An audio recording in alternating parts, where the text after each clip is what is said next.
आदि पराशक्ति माता की जय। तुंगश्री श्रीविलंगम सरसु वजनसारमालाभयोडुम मंगल्यच्चेरुतिंगम कनकविभवमां भूषदन् भूषयोडुम ഭംഗക്കാരിൽ തറയ്ക്കുന്നെരികനലേരിയും തൃക്കട കൺകളോടും ഭംഗ്യാവന്നെൻ്റെ മുമ്പേ ഭഗവതി വിലസിയിടെപ്പോഴും സാനുകമ്പേ. ദേവീ ശരണം അമ്മേ. സുപ്രഭാതം, ശുഭദിനം. എല്ലാ ധന്യാത്മാക്കൾക്കും പുലർകാല വന്ദനം. ശ്രീമദ് ദേവി ഭാഗവത നിത്യപാരായണ പരമ്പരയുടെ ഇന്നത്തെ യജ്ഞവേദിയിലേക്ക് എല്ലാ സജ്ജനങ്ങൾക്കും സുസ്വാഗതം. ഷഷ്ഠസ്കന്ധം 11-ാമത്തെ അധ്യായം യുഗധർമ്മങ്ങള്, സദ്ധർമ്മങ്ങളെക്കുറിച്ച് വ്യാസൻ ജനമേജയൻ ഉപദേശിക്കുന്ന ഭാഗങ്ങളാണ് പറഞ്ഞു വരുന്നത്. സത്യയുഗത്തിൽ ധർമ്മനിഷ്ഠരായിരുന്നു ബ്രാഹ്മണരെല്ലാവരും. വേദോക്തപരമായിട്ടുള്ള കാര്യങ്ങളിൽ തൽപരരായിരുന്നു. ദേവി ആരാധന, ഗായത്രി ജപം, നിത്യവൃത്തികള്, നിത്യകർമാനുഷ്ഠാനങ്ങളെല്ലാം മുടങ്ങാതെ ചെയ്തുകൊണ്ടിരുന്നവരായിരുന്നു.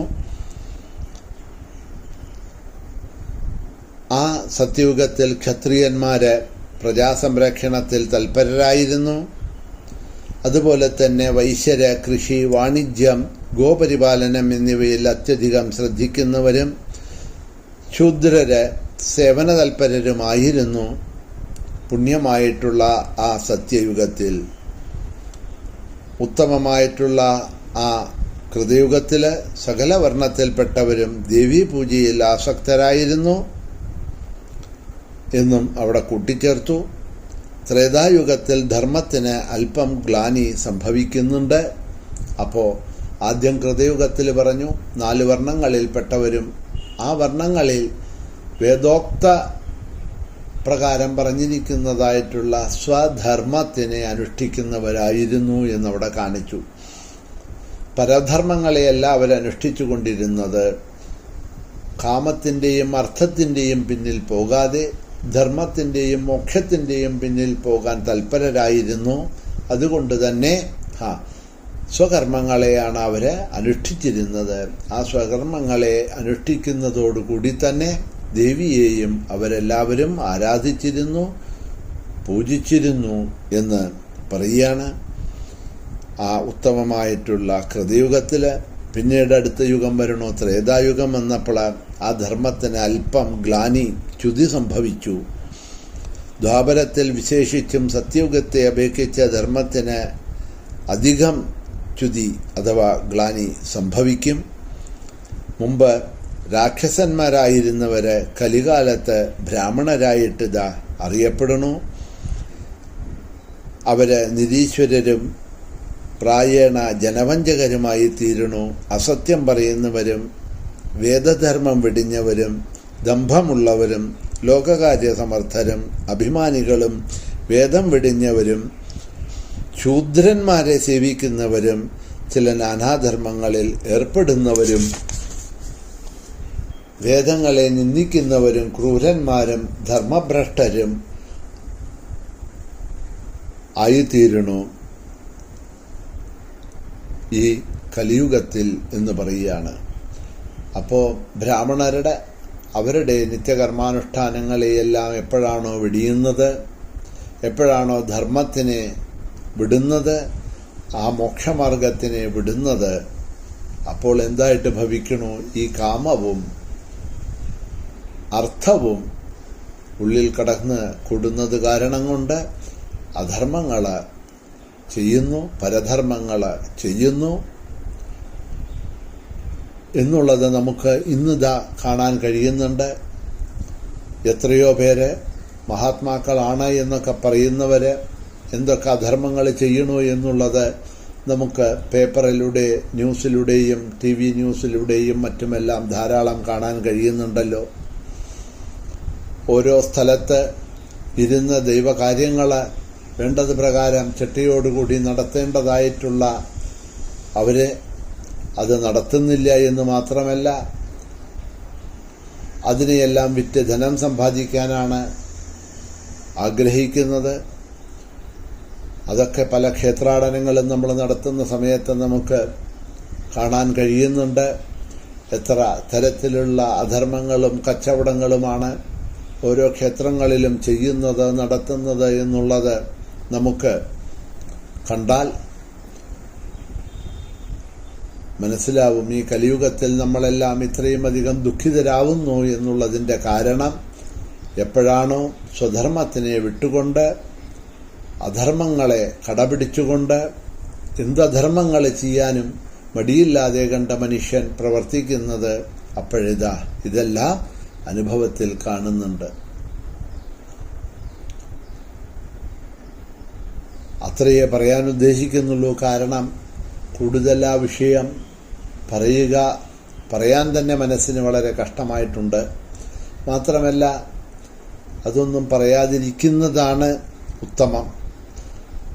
ഒരുപാട് പേര് കേൾക്കുന്നതായിട്ടുള്ള ഈ ഓഡിയോയിൽ കൂടി അത്തരം കാര്യങ്ങൾ പറയുക എന്നുള്ളതും ഒരു ശരിയായിട്ടുള്ള കാര്യമല്ല എന്ന് വിചാരിക്കണം. അത്രയും അനീതികൾ നമുക്ക് ഇന്ന് പുറത്തു പോയാൽ കാണാൻ കഴിയും. ധർമ്മത്തിനെ രക്ഷിക്കേണ്ടതായിട്ടുള്ളവര് അധർമ്മികളായിട്ട് മാറണു. രാജ്യത്തിനെ രക്ഷിക്കേണ്ടവര് ആ രാജ്യത്തെ തന്നെ വിറ്റ് തിന്നണു, ജനങ്ങളെ വിറ്റ് തിന്നണു. അങ്ങനെ എന്തൊക്കെയാണ് ഇന്ന് ഈ ലോകത്തിൽ കാണപ്പെടുന്നത്. സന്യാസവേഷവും ധരിച്ചുകൊണ്ട് മറ്റുള്ളവരെ വഞ്ചിച്ചും അധർമ്മങ്ങളെ പറഞ്ഞും അസത്യങ്ങളെ പറഞ്ഞും ദൈവനിന്ദകളെ ചെയ്തും വഞ്ചിച്ചും ധനം സമ്പാദിച്ചു കൂട്ടുന്നതായിട്ടുള്ളവരെ നമുക്ക് ഇന്ന് ഈ കലിയുഗത്തിൽ കാണാൻ കഴിയുന്നു. അവരെയൊക്കെയാണ് പാഖണ്ഡന്മാര് എന്നൊക്കെ പറയുന്നത്. പഠിച്ചതായിട്ടുള്ള ധർമ്മത്തിനെയും അതേമാതിരി വേദങ്ങളെയും ശാസ്ത്രങ്ങളെയും എല്ലാം ദുരുപയോഗപ്പെടുത്തി അതിനെ സ്വാർത്ഥ താൽപര്യങ്ങൾക്ക് വേണ്ടി മാത്രം ഉപയോഗിച്ച് ജനങ്ങളെ വഞ്ചിച്ചും അധർമ്മങ്ങൾ ചെയ്തും ധനം നേടിക്കൊണ്ട് നടക്കുന്നവരെ ഇന്ന് നമുക്ക് ധാരാളം കാണാൻ കഴിയുന്നുണ്ടല്ലോ. അതൊക്കെ തന്നെയാണ് ഇവിടെ ഇത് എഴുതി വച്ചിരിക്കുന്നത് എന്ന് മനസ്സിലാക്കണം. കലി വർദ്ധിച്ചു വരുന്നതനുസരിച്ച് സത്യമൂലകമായിട്ടുള്ള ധർമ്മത്തിന് സകലവിധത്തിലും ക്ഷയം സംഭവിക്കും. ക്ഷത്രിയരും വൈശ്യരും ശൂദ്രരും ധർമ്മം വെടിഞ്ഞു വരും. അസത്യവാദികളും പാപികളുമായിട്ട് ഭവിക്കും. കലികാലത്ത് അപ്രകാരമുള്ളവരായിത്തീരും വർണ്ണവ്യവസ്ഥയിൽ പെടാത്തവരും വിപ്രന്മാർ ശൂദ്രവൃത്തിയിൽ തൽപരരും പ്രതിഗ്രഹത്തിൽ ശ്രദ്ധിക്കുന്നവരുമായിരിക്കും. കാണാറുണ്ടല്ലോ നമുക്കല്ലേ.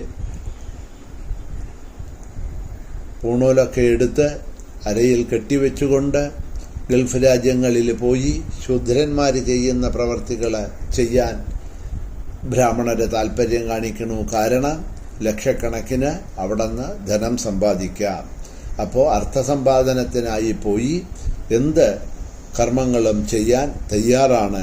പ്രതിഗ്രഹം, അതാണ് ആഗ്രഹം.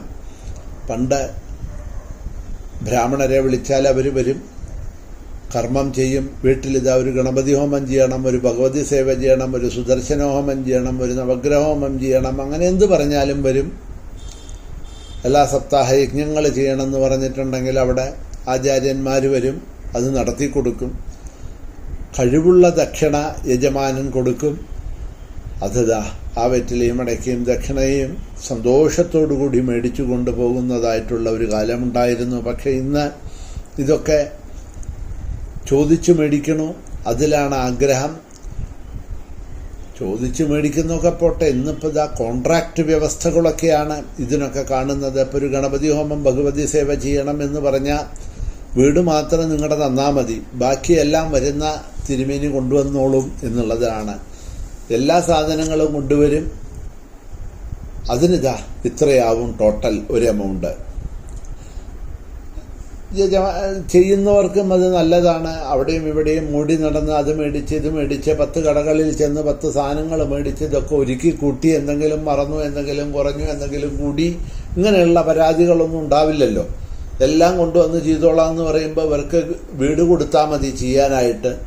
ചെയ്ത് കഴിഞ്ഞിട്ട് ഇതാ പോകുന്ന സമയത്ത് അവർ പറഞ്ഞ പൈസ അതങ്ങോട്ട് കൊടുത്തിട്ടുണ്ടെങ്കിൽ ആ ദക്ഷിണ എന്താ വെച്ചാൽ അത് കൊടുത്താൽ കഴിഞ്ഞു.